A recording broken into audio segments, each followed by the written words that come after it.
Good evening, good evening, good evening, and welcome to Couch Conversations with the Doctors, where health is wealth. So join us this evening, share, and share again, because health is wealth. As usual, we're going to go around the table and introduce our panel that is here, our distinguished panel of physicians that's here to remind you that true health is wealth. I'm going to start with Dr. Terry Mason. Dr. Mason, can you introduce yourself to everyone that's here?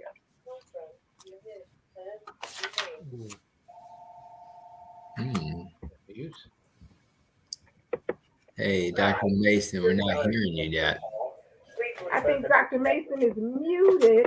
While we're waiting on Dr. Mason to deal with his tech difficulties, I'm going to go right down to Dr. James Miller. Of course, you know that's the man who says that I threaten him to be here every Monday, but he's always on time. Dr. Miller? Yeah, I know how to handle a threat. Show up. Good evening, everybody. We're happy to be here today and to partake with my esteemed colleagues in this couch conversation. Hopefully, we'll be able to say some things that will enlighten you, some things that will help you on your way to have better health. Outstanding, outstanding. Dr. Douglas Graham, can you introduce yourself to everyone that's here? Thank you, Nikki. I'm a retired physician. I worked in the Western suburbs for about 30 years in Chicago.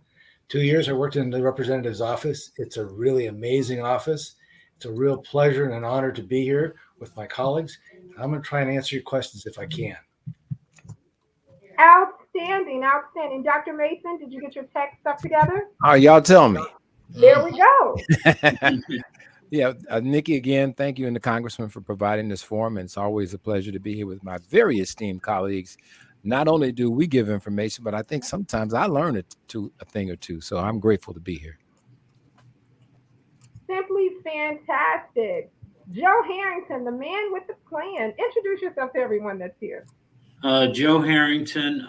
Most of my career has been spent either in public health or healthcare. I worked at 3 hospitals. I retired in 2017 from the Illinois Department of Public Health, where I was an administrative law judge and regional health officer for Cook County. Outstanding, outstanding. Dr. Douglas Graham. Doug, did you do your introduction? Yes, you did. Yes, I did, right. Nikki. All right. Audrey threw me off. Thank you, Audrey, for being here. Audrey said good evening. I think that popped up at the same time and made me look at you twice. That's outstanding. Thanks for being here, Audrey. Audrey says good evening to everyone. Dr. Maya Green, Dr. 100. Can you introduce yourself to everyone that's here? Hello, everybody. Thank you for having me, to the Congressman, to Nikki, to Dr. Pete.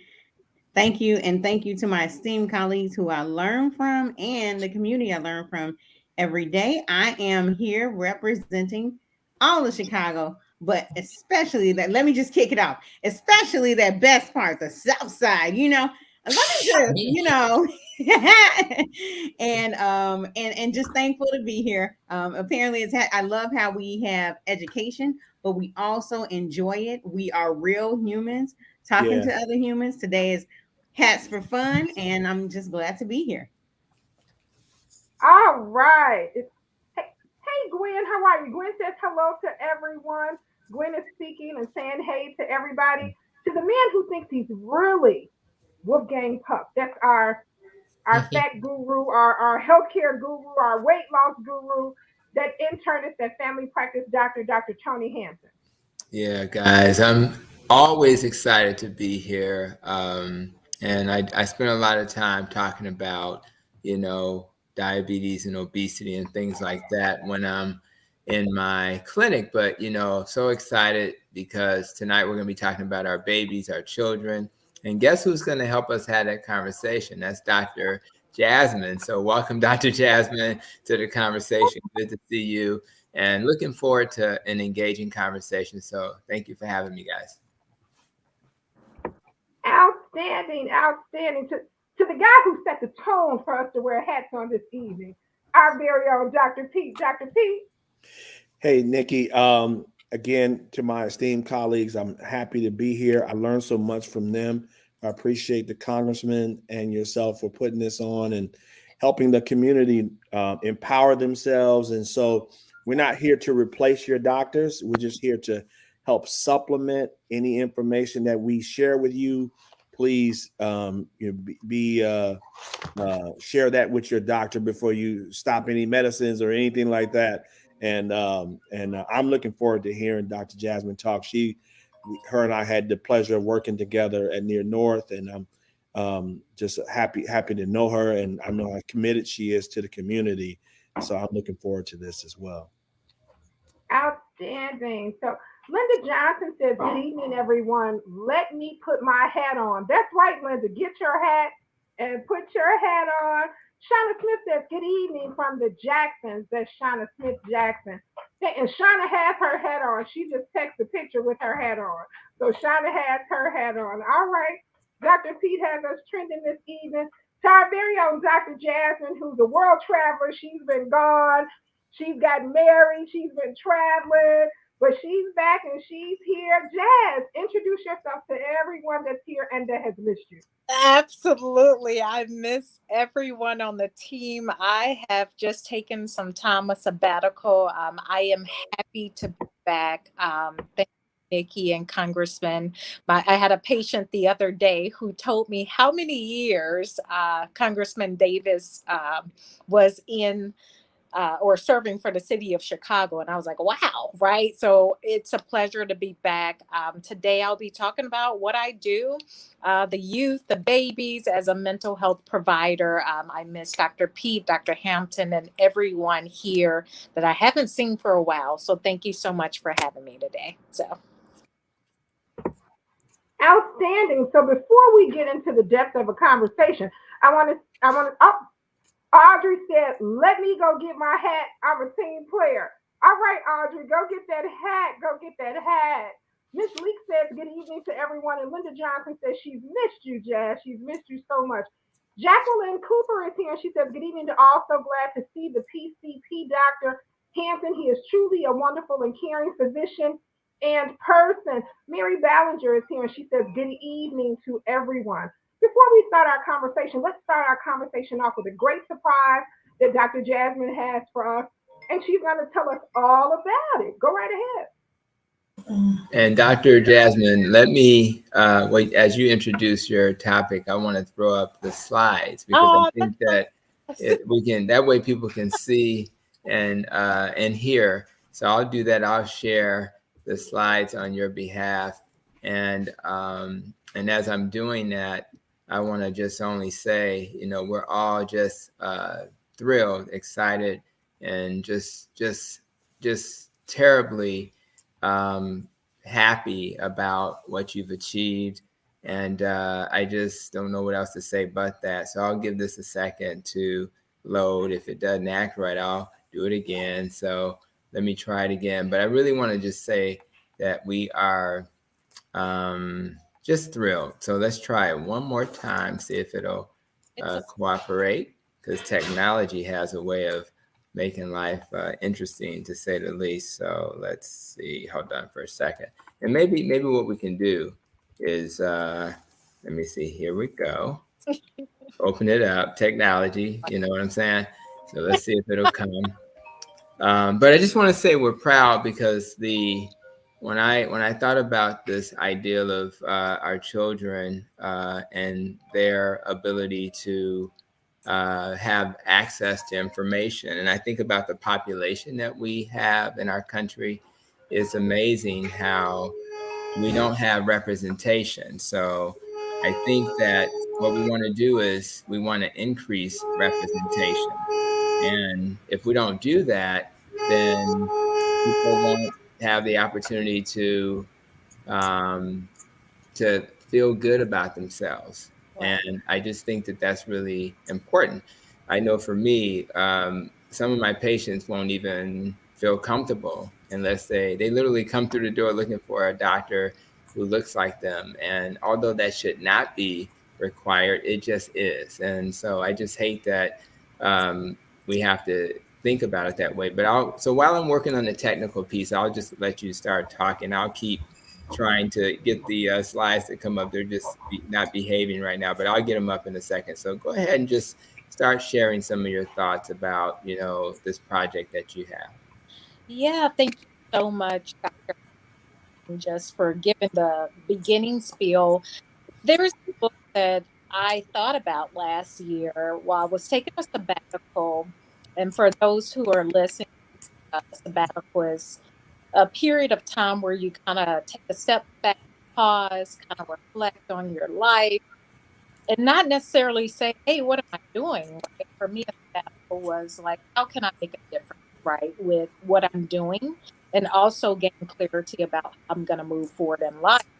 And during that sabbatical, I came up with an idea, and there were two things that were happening around the world that kind of drove that idea. One of it is when Simone Biles kind of took a step back, right? So she was competing in the Olympics, and she took a step back from competing to kind of put her mental health at the forefront. That was one. And the context of just women. And two was the Surgeon General came out with a advisory in the context of COVID, kind of discussing how youth mental health should be put at the forefront. What they found in the mix, oh, thank you so much, Dr. Hanson. What they found regarding stats was that COVID really drove up the rates of mental health, right? So whether that was depression, anxiety, grief, loss from others, tragedy, as well as suicide. And also found that in my practice. So those were really the two things that really drove the narrative for Olivia Takes the Mental Health. I knew I wanted to write a book, but I was like, give me a sign, right? And I identify as spiritual, so religion and spirituality is very important to me. And that sign really started, and it I started the book in a 2 week time frame, wrote the book during my sabbatical, and I said, this is it. Sent it to a publisher, illustrator. But also the other thing that drove that why, because we always, when we think about mental health, most of the times we're focused on adults, right? And research has shown that children young too are able to identify their emotions, are able to feel hurt, feel pain, feel their caregivers. So why not target a book for children as young as 5 and teaching the importance of verbalizing their emotions and feelings and reaching out for help. And so that's where you're looking now, as well as the doctors on the show, and Nikki and Congressman Davis. Olivia Takes a Mental Health Day. Really, that's when she became the birth.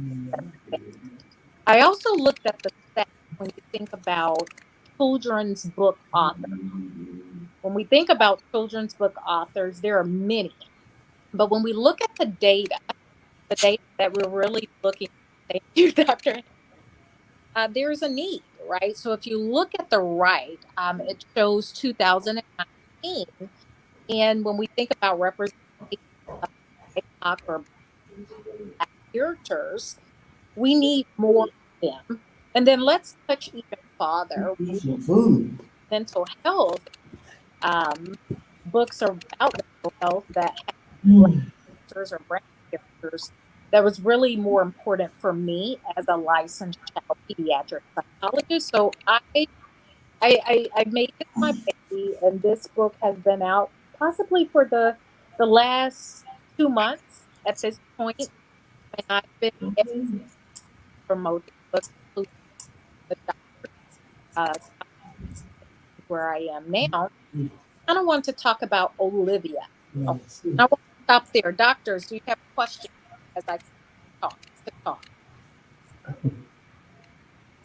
Any questions? Okay.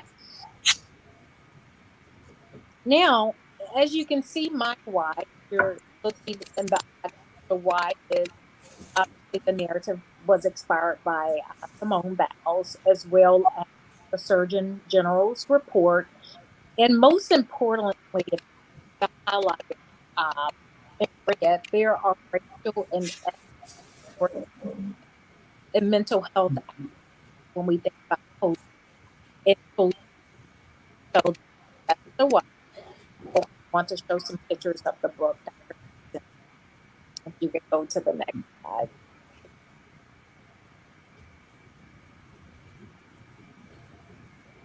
Yes, there we go.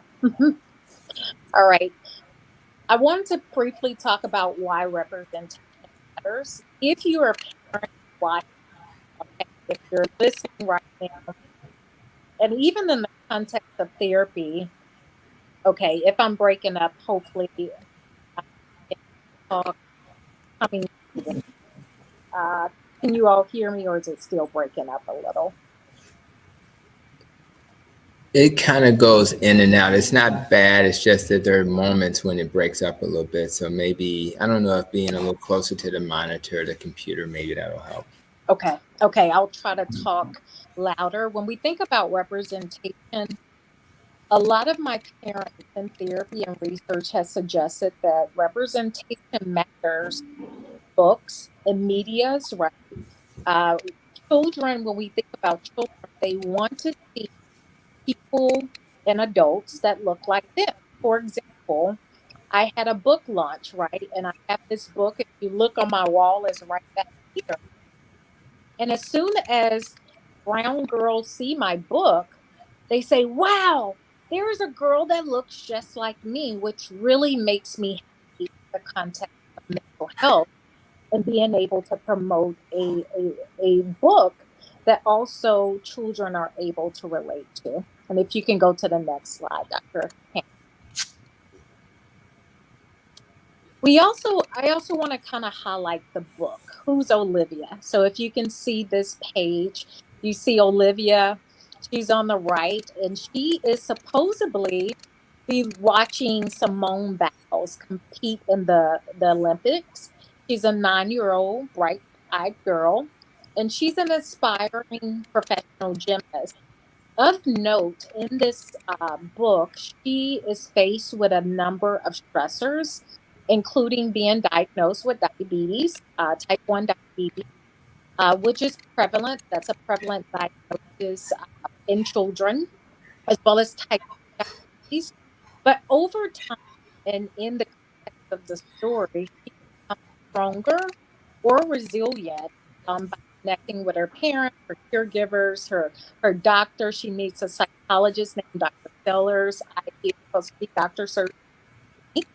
And the book is suggested for ages 5 and up. This book could be read with caregivers. Children could read them by themselves, as well as any adult in their lives, to kind of talk about what's happening in the book of Olivia. And it's a book that demonstrates kindness, bravery, curiosity, determination, and when children open this book, there is a butterfly on each page, and the butterfly represents resilience and growth because over time, Olivia is growing in the face of adversity. And you can go to the next slide. Reader takeaways, because I know I've talked too much right now. I'll let people ask questions after this. For caregivers and children, one of the takeaways for caregivers is be able to empower youth as young as 5 to talk about their feelings and emotions and to speak up and ask for support, right?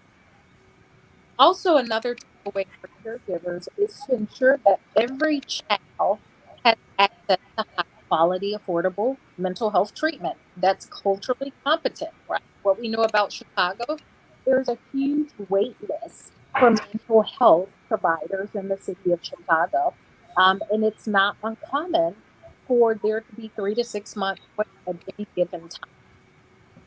And also for caregivers, letting children know as young as 5 that it's okay to feel various emotions and feelings and be able to model that. At the back of the book, there are tips to kind of persuade us clinicians and educators. And then for children, there are 3 takeaways. That's really strengthening and broadening their vocabulary, as well as normalizing mental health for them, as well as what they experience may be different for other people, right? And also regarding their mental health and what they need as they watch Olivia in this story, as well as her friends on the bottom page. Now, this slide is my slide.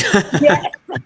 And the reason why I put that slide there is because, and I'll probably, I think hopefully the volume will be better. So I'm going to stop sharing my screen. But let me tell you, it's a call to action because I don't know how common it is to have this type of book, but I doubt that it's very common. And I'm going to put the link to Amazon in the comment section, but I encourage anybody who has a child, and I'm not just talking about a African American, Latinx child. I'm talking about a child, because opportunities like this are rare. And in order for us to have more opportunities like this, we have to support those who are creating. So we really are blessed to have Dr. Jasmine to, take the time while she was supposed to be resting to create this book, right?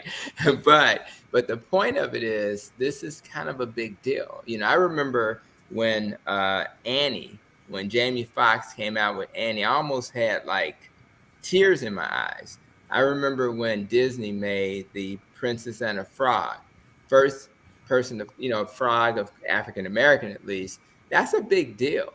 And we have to cherish these moments because they don't come every day. So I'll put the link in there, because think about that child that you have in your life that needs to see these images. It may inspire and motivate them to do more. Maybe they'll be the next Olympic star. And I just really wanted to say that out loud. So that was my slide, but I wanted to put it there just to encourage everybody who's going to hear this, whether it's on YouTube or Facebook.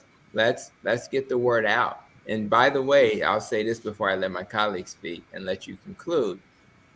In clinic today, and I do not make this up, I saw a patient, and actually it wasn't a patient, it was my medical assistant. Shout out to my medical assistant, Tanisha. And she said that one of her children's teachers was talking about your book. And I was so thrilled that I couldn't believe it, to be honest. I was like, oh my God, that's really good news. So it is getting out there, but I think we need to spread the word even more. So I'll stop talking with that. And you want to have any concluding remarks before we open it up to questions? Wow, I am very appalled, which is in a good way. Thank you so much, Dr. Hampton, and everyone. Everyone is listening. I can't see your small faces as I'm on my phone listening to everyone, so it is kind of difficult. I guess that's how I can tell I'm getting older and wiser. Stay young. But the call to action is more so if you're out there listening, and colleagues who are on there, thinking about any of your loved ones who may be between 0 to 18, in what ways could you check in on their mental health as you're spending time with them? And some things or suggestions I would say is ask scaling questions on a scale from 0 to 10. 10 is like, wow, this was amazing. How was your week, or how was your day? Right? And asking open-ended questions to promote or continue in promoting mental health, because children and youth are our future. And I always say, Frederick Douglass said it best, easier, right, to build up children, right, than adults. It really is, right? It is easier, right, than to get in the right and at a younger age. That way, when they become adults like us, they're better equipped with those tools that they need. So I'll stop there with my soapbox. So outstanding, Jasmine. And before we take questions, the man who makes this all possible for us, Congressman Davis, because I didn't know if you could stay really long. I know you were going to come on late, and I didn't know how long you were going to be able to stay. I'll be here the whole time. Yeah. Okay. So, Congressman, take it away. Well, I think the only thing that I want to say is I had such a fascinating weekend, and it dealt so much with mental health until it wasn't funny. I went to church Sunday morning and they sang 2 songs. One asked the question, why should I feel discouraged? Why must the shadows come? Why must I long for heaven and home? And then it says, but Jesus, King Jesus is my captain. A constant force is he. And I sing because I'm happy. I sing because I'm free. And so feeling happy as we saw the illustration and as we looked at the little girl, she felt and she expressed happiness. Then the other one that they did was, I've come too far to turn back. And it says that nobody told me that the road would be easy. And so if individuals are looking for easy roads, we find that it's not really so. But I capped the afternoon off with a lady who has raised 4 children on the west side of Chicago in the heart of what's called the hood. And they were celebrating her. And as they celebrated, one of them made the point that his mother had raised all 4 of them, all 8 of them, 4 boys and 4 girls. None of them had fallen off the track, and that she was a single parent because her husband was killed at a very young age. And actually, one of my staffers is one of her sons, and I celebrated with them. And it was so magnificent in terms of this one woman who had raised 8 children, and all of them were present at this party that they were having for her, which is an indication that no matter what the circumstances, if there's enough positivity, then individuals can experience that. I used to be a member of a group, and if you didn't have anything positive to say, you couldn't talk. I mean, those were the rules. That if you couldn't say something positive, you just had to listen. And I think if we reinforce positivity, as opposed to looking at problems all the time, but rather promoting what you can do to reduce the problem or what you can do to ice the problem. And I think positive thinking can be taught, and I think it can be expressed. And so the illustration suggests to me if we put more attention to the good stuff, it helps to eliminate or reduce some of the bad stuff. And I mean, that's why I think religion is important, because in most instances, people who are religious are thinking forward. They're thinking upward. I'm going up, Lord. You know, milk and honey, all kind of good stuff. Angels doing great stuff, and other people. And so there's so many factors, I think, that contribute to the well-being of a community. So thank you, Dr. Jasmine, and thank you all. Good way to spend a Monday evening.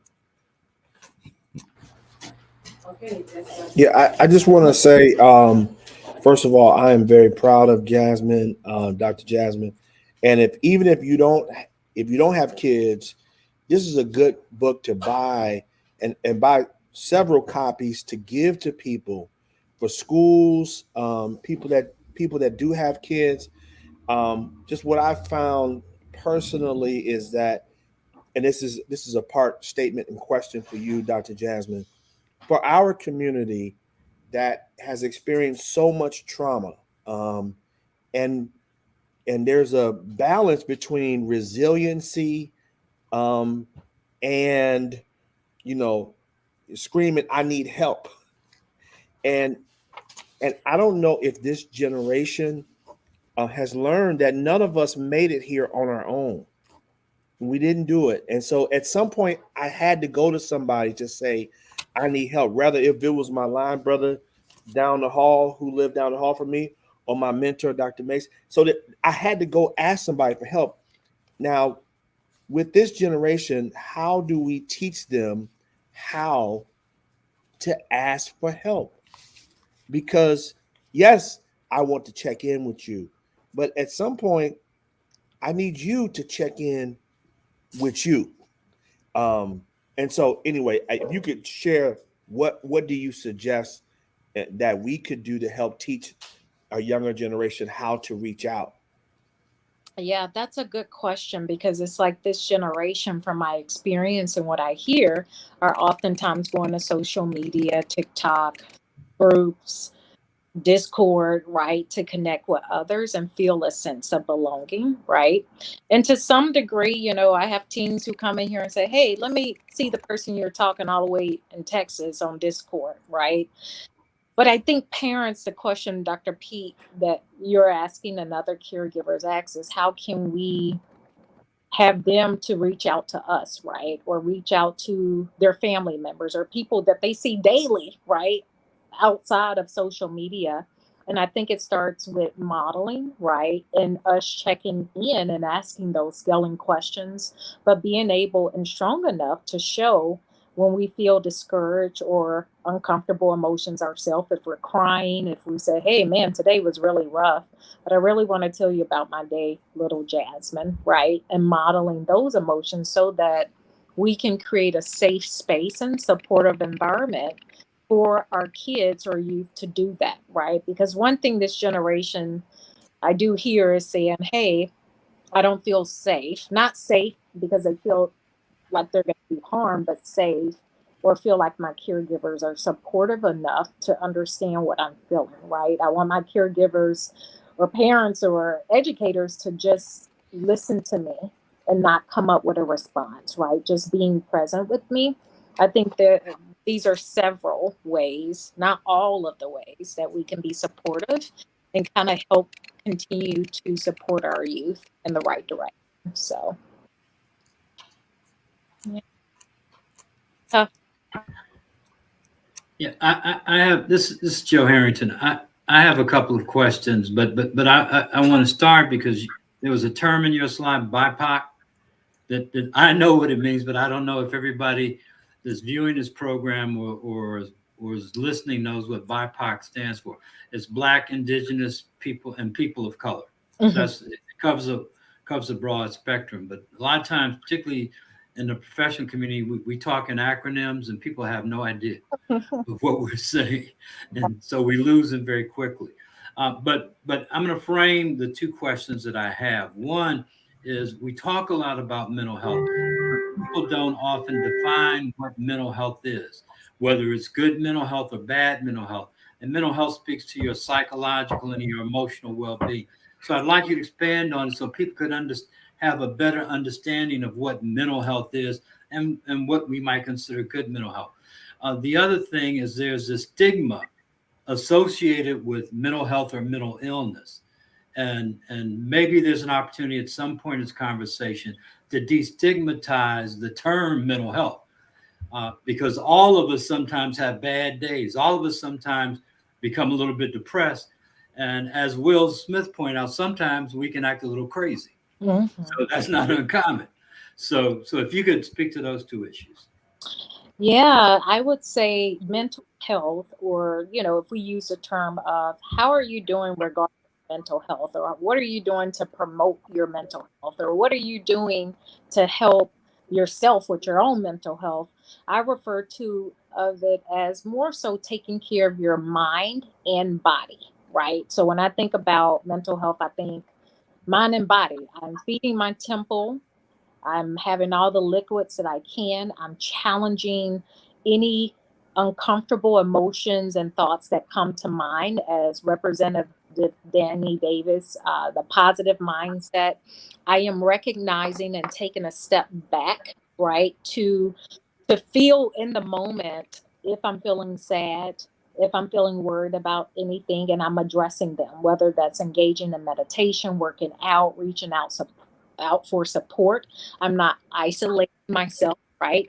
I'm noticing if there are any differences in my emotions and behaviors as a result of stressors in my environment, right? But I also am taking care of my mental health by going to any physicians or providers if I feel differences in my sleep patterns, my mood, right? Medication management for whatever. That's what I really think about when I think of mental health, right? When we think about positive mental health, also to kind of normalize things, like you said, Dr. Joseph, we all go through something, right? We experience death, we experience tragedies, we experience some difficult challenges in our life, me speaking, right? And so, how I like to normalize that with patients and people I'm talking to is the only difference between me and you is that I have a toolkit, right? When I experience these things similar to you, right? And what happens is, when we experience things and they build up over time, more than 2 weeks, more than 3 weeks, that's when something really build up, and it's hard to bounce back or recover as fast as anyone else. That's the only difference, right?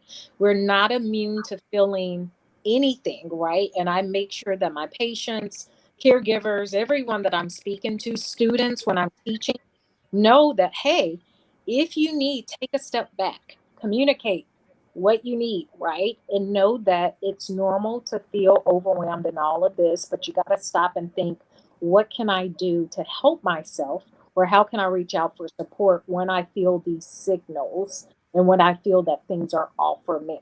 For example, I know when I'm off if I can't sleep, if I'm not eating, if I start isolating, or I get really quiet, right? Or very overwhelmed or fidgety. That's my internal signal that, wait, Jasmine, you got to take a step back and recover for you, or things may go right or left field, right? I think normalizing mental health and thinking about mental health from those terms can help us all move forward, if that addresses any of your questions. So Yeah, and oh, go ahead. Sorry, Dr. Mason. I think Dr. Mason, you're muted. While Dr. Mason is unmuting, Gwen Butler Okay. says, congratulations, Dr. Mason. Uh, Linda Johnson says, thinking with hope. Mary Ballinger also says, congratulations. Nellie Parnell King says, congratulations, Jasmine. We are so proud of you. And Jacqueline Cooper says, is it okay to ask your child or grandchild specific questions like, did anything unusual happen today that you would like to share or just talk about? So if Dr. Mason has his text stuff together, we'll take his comment, and then if you can think about that question, that would be good. Dr. yeah. Mason, can you hear me Well, now? I think, can you hear me now? Yes. Yes, Okay. we can. Go ahead. Well, first of all, let me thank you, Dr. Jasmine, because this is a work. Anytime you produce a published work, it is more work than people know. Yeah. And so I want to thank you for taking that time, the discipline, and care to do this. So this is great.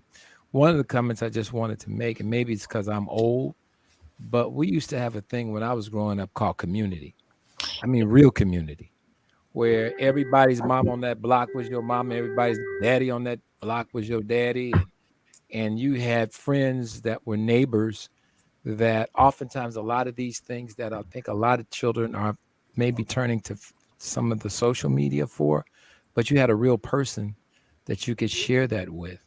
And I must also give a shout out to Dr. Karen Taylor Crawford and Dr. Sidney Ross Davis, who over the last few months have been talking about ADOS. They call it African Descendants of Slavery, and the issues that we have as a result of that process that we don't always acknowledge. And I'll say this, and then I don't mean this is bad, but it's even the way that we discipline our children. And we're going to be following that up this Sunday, because sometimes when you used to hear, at least when I was growing up, parents that might be disciplining rather sternly their children, even outside with a belt or a switch or what have you, oftentimes some of the things that would be said while that activity was going on was reminiscent of the kinds of things our slave masters used to say to us when they were beating us. We're continuing that conversation this Sunday because we're also moving that to the adult, where that's now called spousal abuse, or what adults do to one another, and the way that men beat women and sometimes women beat men, and the way that we have learned that sort of behavior. So I just wanted to applaud you, because if we don't have healthy children, we will never have healthy adults. And that's the real issue that I'm so grateful for you trying to address. Thank you. Yeah, that was interesting. Thank you so much, Dr. Mason. I miss you too. I want to say that. So. And then, Dr. Jasmine, when I first saw this book, I think I can't remember where I first saw it. It's one of those things, grown-ups, how we're like, oh, I'm an adult now, so there's no little child in me. And, all the things that I experienced when I'm a child are now resolved, because when in truth, we just learn how to socialize our whatever, anxiety, depression, whatever those things are.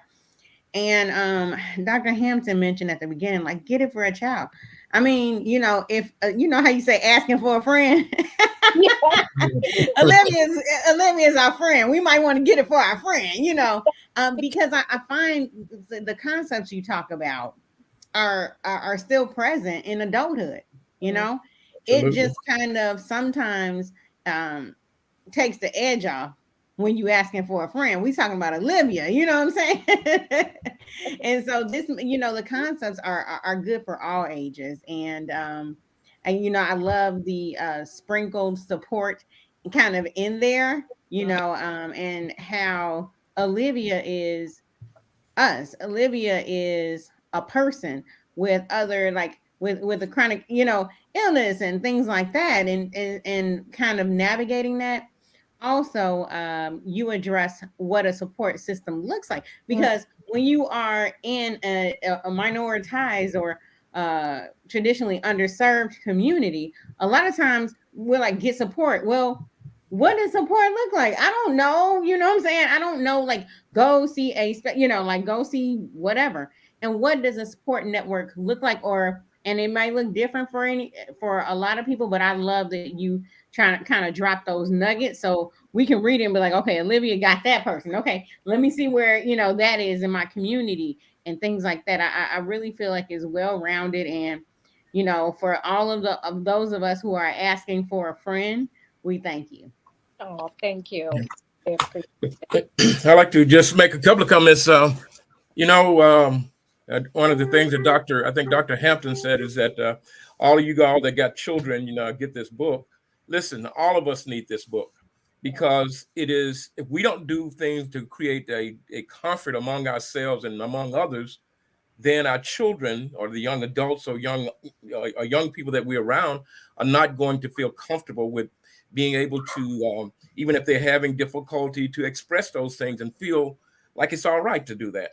And so we need to know how not to put people in a situation where they're feeling uncomfortable, or how to deal with it when they are feeling uncomfortable with their status or with whatever is going on with them, so that they can feel more normal, to have an off day, or feel more normal when things are not perfect for, which is not for anybody always. Everybody's going to have a day when things are just not right.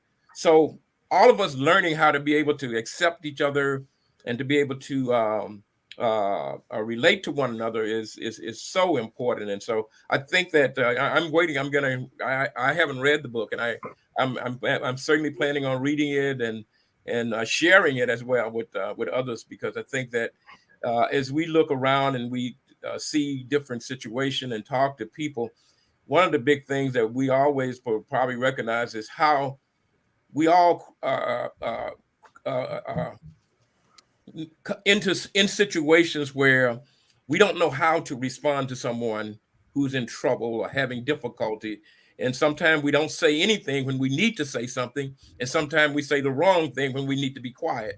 And so learning, I think, is going to be helpful to all of us. Yeah, thank you. Thank you, Dr. Miller. Very good. I love it. Y'all made my heart feel so special right now, really. And, I wanted to say, Nikki, to answer the question too, because I've been thinking about that. I think someone asked, do I say that? I don't know. Don't quote me, but I would say. So it's here. It says, can you ask your children or your grandchildren anything unusual happened today that you would like to share or just talk about? Yes. So is it okay to pose that question? It is very good to pose that question, but I would probably open-ended questions where it does not require a yes or no response. But also, I probably, if it were me, right, I'll use scaling or say, tell me the best thing that happened to you today, followed by, tell me if anything not so good happened today. Share that. And then I'll share and make sure you're modeling that too. So you're talking about your day too before you ask your child or teen or whoever it is. But sticking to open-ended questions where it doesn't require yes or no. Because if you ask me, did something atypical happen? No. All right, let's move on. Did you have a good day? Yes, I had a good day. Next. Did you learn today? Yes. Well, walk me through your day. At 9 o'clock, this happened. Walk me through, right? And so you just want to stick to open-ended. Yeah. That takes us back to that mindfulness. Yes. And being present, right? That's right. Yes. Being present regarding your day and discussing difficult emotions and staying present and staying there, right? Looking at your youth and not looking to the right or left if it's uncomfortable, right? And being present. Yeah, that's very helpful. Yeah. So Hope Warner says, thank you. My daughter got her bachelor's in psychology and is working with autism kids. Yes. I'm going to share this with her. That's wonderful. Yeah. Tell her That is really great. for the work she does too. Yes. That's, yeah. I want to comment. I was actually with my my father-in-law, who sits with me during these episodes, and I do love him as much as I love our children. And I was watching Blindside with, that beautiful football movie. For those, I literally I'm trying not to be sensitive because I'm a man. Brother Pete, I did not cry, I promise. But men can be sensitive. It's not I know. I guess it's okay, being a fraternity brother, we try to, keep it low key. But let me tell you, it was what reminded me of you, Dr. Jasmine, is in that story, the football player was being asked, had his mom ever read a story to him while they were sitting in the bookstore, and he said no. So later in the story, he's sitting with his sibling and the mom, and they were reading the book, and it reminded me of all of these wonderful books that I read to my boys when they were little, Where the Wild Things Are, Charlotte's Web, and things like that. And these stories, they are like timeless, right? And so, and again, not often do you see, in fact, there's probably more animals in books than people of diverse backgrounds, right? Yeah. I think that was part of your research. So I have the book with me right here, and this book is like, it's like, woo, you look at it and it's so beautifully illustrated. And I could imagine that one day, hopefully, 20 years from now, somebody will be like, yeah, I remember when I was reading Olivia's book, and it's like it becomes a timeless classic. And again, I think that's why we have to lift up these moments and celebrate them. And I looked at the couple, I see a couple, a diverse couple, and just imagine that we live in a world today. I remember a time when you would never see the things that we see today. Rather, it's, on TV and you see diversity, you see LGBTQ things, just, people are able to, accept people, meet them where they are. And then we learn so much from each other. So I just think that the world I want to see is a world where we hold on to people, we accept them, we embrace them, we support them. And again, I just wanted to applaud you for, that work. And so I'm going to hold on to this. Hopefully, I don't have no grandbabies yet, but they will be reading this. I love it. Can't wait. You Can't hope. wait. Hey, Dr. Tony, you hope you don't have no grandbabies yet. Yes. And there speak of that, how I know it's a book, and if your child is like very or mental health savvy, there's a page with Olivia. She's saying that she's feeling funny in her tummy. And I have kids as young as 4. In the book, you see a rat like running around, like a little hamster in her tummy, and her heart is going. And most of my kids that I see, and I'm like, yes, I did my job, I'll say, wow, what's going on there? And they'll say, I know how she feels, Dr. Jazz. She's worried. I felt that way. And I'm like, yes, because we're teaching. So if you get the book, definitely take one page at a time, because the illustration, and have kids verbalize as a part of it, because we want kids as young as 4 to know, and 3, how to verbalize and tell others what they're feeling. So I just want to add that spiel. Yes. And just one more thing, just real quick. It goes back to that comment about you have to, if you don't learn it now, when you're going to learn it. I meet people who are like 70 years old and they still haven't applied the lessons that you learn in kindergarten. So if we don't teach these lessons when they're young and impressionable, then they may become adults who still don't know how to communicate, still don't know how to express when they're in pain, still don't know how to say they've suffered trauma and they need help. So I really think it's important that we teach those skills. Absolutely. Well, that's what you see every day out here in the street with the violence. I mean, you've got a generation or maybe 2 generations of children that have never really been, quote unquote, parented. Mm-hmm. And as a result, they have had to do what they had to do themselves. So I think that, the problem with today's kids is today's parents. Mm-hmm. And the problem with yesterday's kids is yesterday's parents. And a lot of it is because the parents didn't get it themselves. Yep. You can't give what you didn't get. Yep. And if you don't know, if there's not tools like the one you just created to help us, how would you ever know? How would you know not to continue the same vicious cycle that we seem to be in? And lastly, the other thing that I miss about, I grew up in Inglewood, and in those days, if something was troubling you and you was in the summertime, you walk by and the people be sitting on the porch, and the lady would say, one of the elders in the community say, baby, what's wrong? They look at you, and they could tell what was going on just by, I guess they could feel your spirit or whatever it was, but they knew. Come up here and talk to mama, or come up here and talk to me for a minute. And you'd go up there out of respect. But there's a lot of little things. And I'm grateful for what you're doing. But we've lost so much in community true common unity, which is what I call community, but true common unity as people. And understanding that every woman on that block was my mama. Every man on that block was my daddy. And we had to respect them as such. And that seems to be missing today. So I'll stop right there. Yeah, I want to pick up on what Dr. Mason said. And my original major was psychology in college. I started as a psychology major, but I switched over to education. But one of the things that I remember is this concept of tabula rasa, You're familiar with that? Yeah. That we're born a blank slate. We're born clear. We're a blank slate, and we take in information and we change and grow over time. And so there's also this concept and where they look at nature versus nurture. And so how much of what we are is natural and part of our nature, but how much nurturing do we get to bring out that other side of us? So what I'm hearing, I think that's what Dr. Mason was talking about. It takes a village to raise a child, and we've lost our village.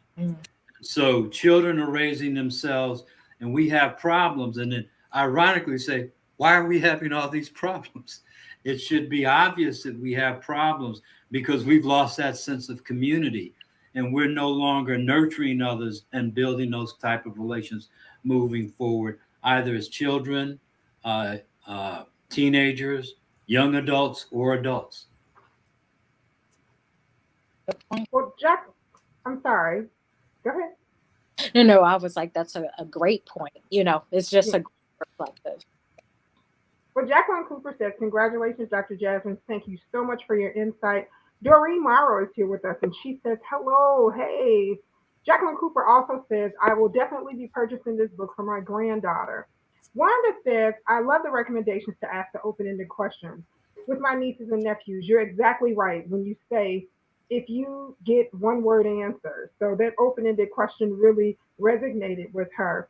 Gwen Butler says, we are a culture. We as a culture have not fully acknowledged how much help is needed. The only real shame is on us for not being willing to speak openly, for continuing to deny that mental health is related to our overall health. We need to start talking, and we need to start now. Wanda also says, you're so right, Dr. Mason. You're so right.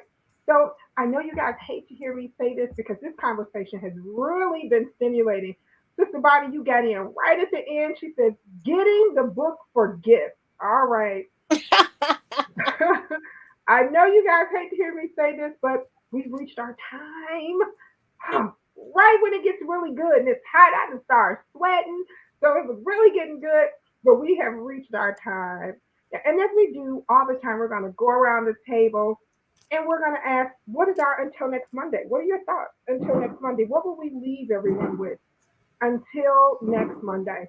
And we're going to start with Dr. James Miller. Dr. Miller, until next Monday.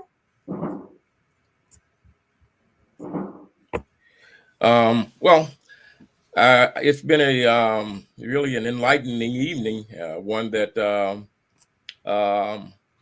has lifted me, with the presentation that Dr. Jasmine made, lifted me from this standpoint. As I'm hearing things and also hearing what's happening here in the things that are on the outside. When we talk to, I often speak with young people in during my daily responsibilities and duties, and often when I ask them how they're doing, they often say, "All right, I'm okay."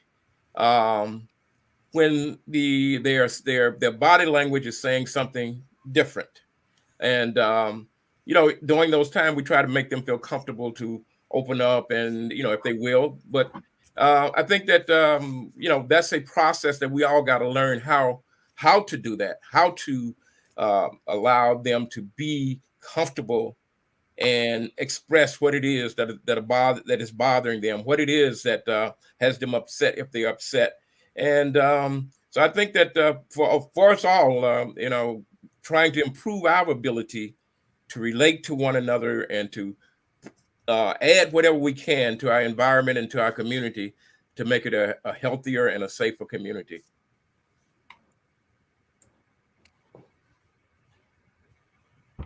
Outstanding. Dr. Douglas Graham, you're until next Monday. There we go. So, I've been thinking about this entire discussion. And in our society, we think poorly about mental illness, which I think is much different than mental health. And it's kind of like physical health. If we don't eat the right things and don't drink the right things, get enough sleep, we're not gonna function well. I really have my hats off to this issue, but there's certain things we have to do to be emotionally healthy as well. So that's how I think about mental health, which is much, much different than a mental illness, which is like a physical illness, much different set of circumstances. It requires different means of being addressed. All right, Dr. Terry Mason, you're until next Monday. I think, Oh, Dr. Mason, you're muted again. Problems. Am I back now? Yes. I'm multitasking, so I apologize. My attention is split because we're trying to get this farm up off the ground again, and we'll talk about that later. But I'm just grateful to have this opportunity to meet an author, one who's done work that will be very, very helpful for our community. And I thank you again for the time, energy, effort, but the desire and the love that goes into what you just did. Outstanding. Dr. Maya Green, you're until next Monday. All right. Until next Monday, I just want to say, hey, right now we started this when we had surges and the coronavirus, things like that, which, as Dr. Jasmine said, led to increased presence and need for what she talked about. When you look at mental wellness, we always talk about like mental illness. When you look at mental wellness, it's one of those things where we don't need to wait until our mental space falls apart in order to prepare. Like you prepare for, you got insurance for all this other stuff, your car, you got insurance on your house, you got insurance on your pet, on your watch, your iPhone, put some insurance here. Get that book, line yourself up, because these things happen and they're part of a course of life, and nobody is going to be without the need to apply these things. Thank you so much, Dr. Jasmine, for creating this and also taking the time to present it. Like, hey, we got some downtime. We don't know where COVID is going. Insure your mind, insure your mental wellness like you insured your iPhone. Yes. Yeah. All right. Which they're tracking us through, not the vaccine, right? Jacqueline says, thank you all for sharing. Hope Warner says, thank you. This was really good. And Wanda says, my mom passed away almost 6 years ago, but I am so glad my nieces and nephews had her to talk to. They told their grandmother everything. My youngest nephew says he misses her scent and her scent. And you know what, Wanda? I'm going to tell you, I understand that. I do. I miss my grandmother's scent. She used to wear a perfume called Beautiful.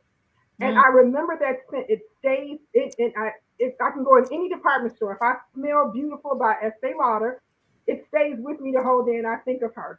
Also, she used to smell like peach cobbler because she was always baking peach cobblers and she would make homemade dough. Stop laughing, James Miller. And you could smell the flakiness of that dough. Oh my God. So I understand exactly what your nephew is talking about. I understand exactly. Yes, exactly. Dr. Hampton, you're until next Monday. Well, how appropriate she say that I was. Oh, okay. You gotta love that. The low carb doctor promoting peach cobbler. You just can't beat that with a stick. So that warmed my heart, and the whole conversation, technical issues or not, warmed my heart. And particularly when you think about Dr. Jasmine being one of our very own. She's part of this family. So one of the things I've learned from the world of publishing, and that's why I want to say this also, not just purchase a book, but after you've purchased the book, I really encourage you guys to write a review. In order for more people to get access to this material beyond this conversation, you got to write. I don't care if it's one line, it don't matter. You have to purchase the book first because the reviews are not considered valid if you haven't purchased. So purchase on Amazon, write a review. But in terms of big picture, what I'm thinking about right now, this idea of I just want to be represented. I want to be seen, right? So rather, I sit in these big meetings with Advocate Aurora, and you see there may be a couple of people of color, right? I want to live in a world where I'm seen, where I'm represented, and I can provide perspective that hopefully will help my larger organization see the world through a different lens. So I just think that, and this information is not just for children from communities of color. The people who are not from those communities will also benefit in a tremendous fashion. So, and that's why I'm comfortable being Tony, because I don't try to be somebody other than who I am. I'm just being Tony from the west side. I said west side of Chicago, you South Siders. Tell them again, Tony. Tell them again. West side of Chicago. Shout out to all the west side. All right. Just putting that out there. Although I work on the south side, so I got a south side hat I put on sometimes. So again, let's celebrate this work of art. Let's encourage it. Let's share it with those in our lives who matter. And again, thank you, Dr. Jasmine. I was so excited to have you on. I got some West Siders chiming in. I got to throw this up before I leave. A little West Side. Just got to throw that up there for you. Yes. And for those who are listening to this who are not in Chicago, we have the South Side, West Side thing, but it's all good. We're all family. So thank you again, Jasmine. Well, Sister Leek says, great discussion. Thanks for the conversation. My cousin chimed in and says she sure did, cuz. So she's talking about that smell of the beautiful perfume and the peach cobbler. But my aunt, her mom smelled like pound cake. I would tell y'all, it's amazing how you could remember. Yeah. She smelled like pound cake. There were some bakers in our house, honey. There were some bakers in our house. They had other professions, but they were chefs on the side. So, Dr. Jasmine, tell us about your Until Next Monday. Until next Monday, I had all of you wonderful guests go before me. I'm listening, I'm reflecting, at the forefront, mental health, bottom line, right? 2, bottom line, go purchase the book, right? 3, if you don't have the money and you're looking out there, email me. I will be happy to mail a school, donate a book or 2 to any community library out there if you or anyone don't have the funds. So feel free to do that. And then the last thing I want to say is, if you're listening, if you're a caregiver, a parent, or let's say a spouse of someone, think about in the next 7 days, how can I create a safe space, if you can take it, right, where you're able to create a safe space and supportive environment for your youth, child, loved one, to discuss their mental health, their thoughts, their feelings, positives, not so good things that's happening in their life, right? And I think that's a good start. So I just wanted to leave it there. So. All right. Audrey Jaycock says, what a fantastic presentation and evening, and thank you. We have a number of people chiming in saying West Side. I got that text message in reference to Dr. Hampton's comment about him being from the West Side but working on the South Side. And I got that text message that says he's false flagging, but I believe that right. I want to say I'm from Mississippi, so I don't know West Side, South Side, but I guess I represent the South Side because that's where I lived first when I moved here. I still kind of live South Side. I live in South Loop, so yeah. Sister Bonnie says, welcome back, Dr. Jasmine. And of course, Audrey Jaycock says, don't forget about the western suburbs. But that's still West Side, girl, so you still West. That's West Side. She said, don't forget about those western suburbs. Joe Harrington, you're Until Next Monday. I'll try to be brief, but there are a lot of things. I want to react to what Dr. Hampton said about the West Side. I grew up on the South Side, but I spent 10 years of my career off and on working in North Lawndale. So I know the West Side real well. And actually, when I was 19 years old and went to my prom, my date was from the West Side. So I know the West Side very well, and I'm very fond of the West Side. I understand the differences, but but I've been able to bridge those differences. One, because both on the South side and on the West side, they're Black people, and Black people have a lot in common. So that's the first thing. The other thing that I wanted to say, and I want to quote Dr. Carl Bell, and many of you had the chance to meet him and work with him. He's a Black psychiatrist, and one of the things he used to always say is risk factors are not predictive factors because of protective factors. One of those protective factors are the relationships we have. And value your family and friends. Those are probably the people you can trust most. Start your relationships there and build outward, because you need to be around people that will nurture you moving forward so you can be physically healthy, socially healthy, mentally healthy, whatever health is for you. Find people that you can relate to and make you happy. And so the last thing that I want to say, and this you've all heard, but I will end with this. I believe that children are our future. Teach them well and let them lead the way. All right. Tanya Smith says, thanks. My daughter's school just created a calming corner and she loves the idea. All right. I'm going to need a calming corner after my best friend just wrote Southside Best Side. So I'm going to need a calming corner just for her for making that statement. So Maya, I know you would appreciate that.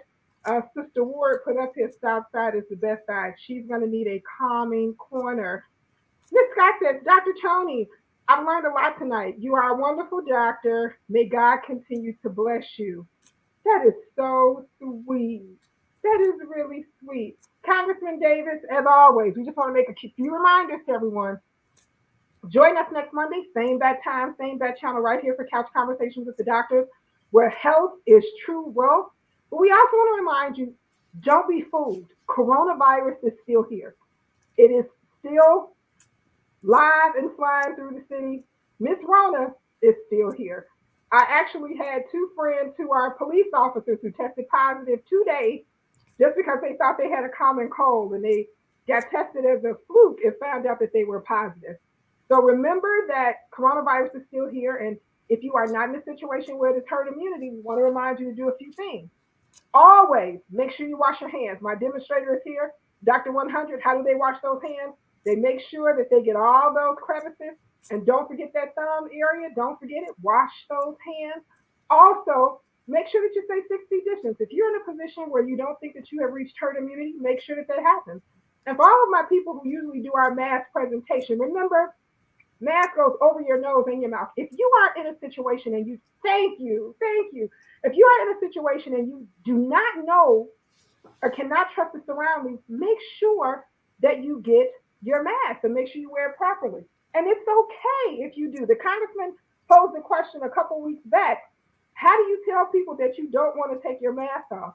And a doctor actually chimed in and said, just start coughing. They won't even tell you to take it off. So remember to always wear that mask. If you're in a situation where you don't think that you've achieved herd immunity in that room, or you're in an unfamiliar surroundings, please make sure that you wear your mask. Once again, health is wealth. And the congressman still wants to promote getting your vaccine, making sure you're vaccinated, and also making sure that you get your booster.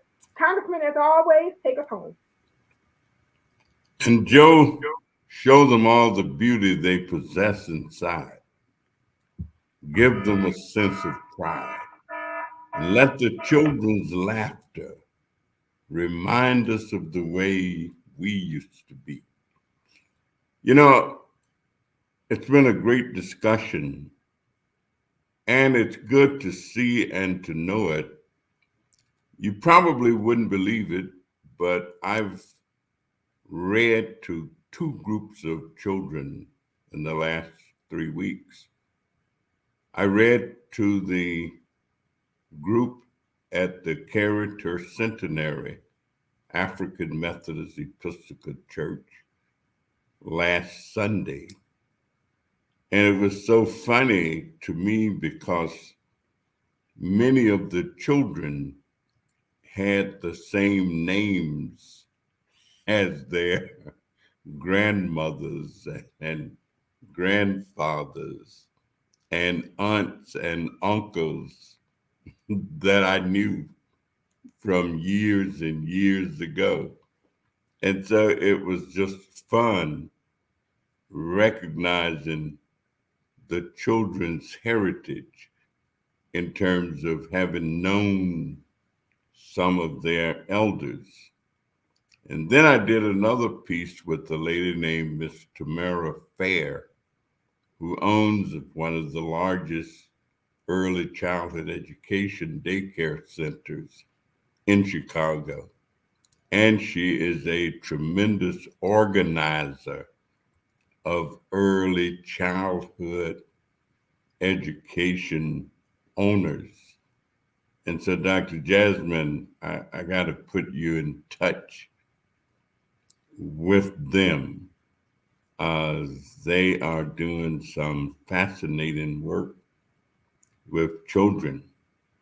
And of course, tomorrow evening, we will have our foster children's caucus dinner here in Washington that was organized by Representative Karen Bass, who is a former social worker and is now running for mayor of the city of Los Angeles.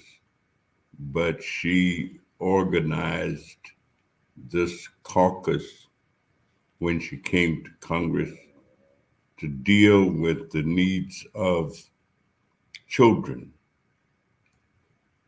When we consider the fact that our children do in fact and are in fact the future, they will determine the quality of our country. When I look at some of the atrocities that are taking place right now in Ukraine, it is, it's unbelievable. You just wouldn't believe that this happens in our world. And I guess if somebody had taught Mr. Putin a little bit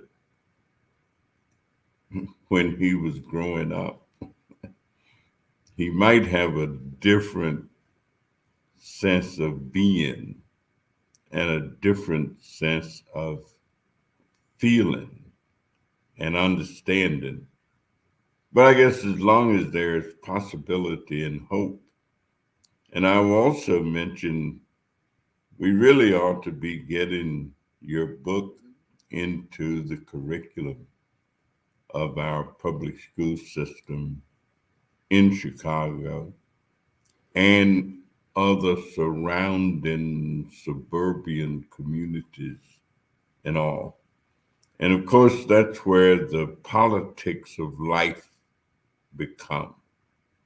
I mean, the politics of life is always trying to improve the situation. And I think a lot of our school districts could benefit greatly if their instructors and planners and people made use of this type of material. So I'd like to also put you in touch with some of those individuals so you can share what you've got with them and they can review it and determine its usefulness. So it's been another great week, another great weekend. The good news is that the level of hospitalization for COVID was at its lowest ebb 2 days ago, since it's been a big problem. The lowest number of people in the hospital for COVID. we experienced since it's been a big problem. And that's an indication to me that we are beginning to turn the corner a little bit. And if we continue to practice all of what we know and all of what we learned and all of what we must do, pretty soon we'll be at the point where there will be a different level of normalization. And some of the things that we have not been able to experience, we will be able to experience thanks to the scientists, thanks to the doctors, thanks to those who provide the care, thanks to those who provide the information and the education, because it's a combination of all those things that I think have been at work. And thanks to the politicians as well, because they've been appropriating the money and making sure that there are resources, making sure that not only are those resources being provided here in the United States of America, but we've also been helping other nations throughout the universe whose situations are different than ours. And I'm glad to live in a country that recognizes that it is not an island, that it is part of a force of nature spread throughout the world, and America is leading the way. So let's keep leading. Thank you very much. Thank you all, and have a good evening. All right.